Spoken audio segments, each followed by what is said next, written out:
Mayor चुनाव से पहले ही क्या शिंदे कर देंगे खेला?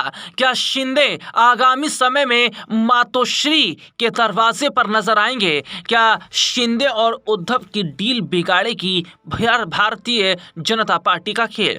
महाराष्ट्र के नगर महापालिका चुनाव नतीजे के आने के बाद मुंबई में बीएमसी मेयर चुनाव का काउंटडाउन शुरू हो गया।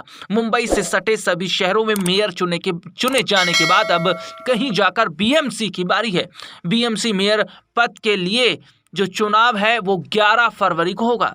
इस बीच बड़ा फैसला एकनाथ शिंदे ने किया है, क्योंकि शिंदे ने फैसला कर लिया है कि मेयर तो हमारा ही होगा, लेकिन बीजेपी इसके लिए तैयार नहीं है। अब ऐसे में शिंदे के उद्धव से हाथ मिलाने की बात चल रही है। यहाँ पर समझिएगा कि बीजेपी ने बीएमसी चुनाव में भले ही 89 सीटें जीतकर सबसे बड़ी पार्टी वो बनी जरूर है, लेकिन अकेले अपने दम पर वो मेयर नहीं बना पाएगी। उसके लिए उन्हें शिंदे की जरूरत है। और अगर शिंदे उद्धव के साथ आ जाते हैं और शिंदे उद्धव कांग्रेस एक साथ आ जाती है तो पूरी तस्वीर ही पलट जाएगी। तो यहाँ शिंदे गेम चेंजर की भूमिका में और माना जा रहा है कि मातोश्री के दरवाजे शिंदे के लिए खोल दिए गए हैं, क्योंकि शिवसेना यूबीटी लगातार बीजेपी को घेर रही है।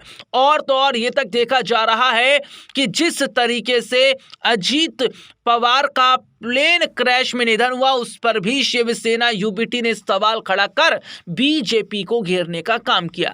उस बीएमसी चुनाव में बीजेपी 89 सीटें जीतकर सबसे बड़ी पार्टी बनकर उभरी है, लेकिन उसे अकेले दम पर बहुमत नहीं मिला। ऐसे में बीजेपी की सहयोगी शिवसेना शिंदे को 29 सीटें मिली, जिसका समर्थन हासिल कर अपने मेयर वो बना सकती है। लेकिन माना जा रहा है कि शिंदे ने सीधे तौर पर बगावत यहां कर दी है और आने वाले दिनों में वो उद्धव के साथ डील करते नजर आएंगे। अगर ये डील हो जाती है तो क्या मेयर जो है वो शिंदे का ही बनता नजर आएगा।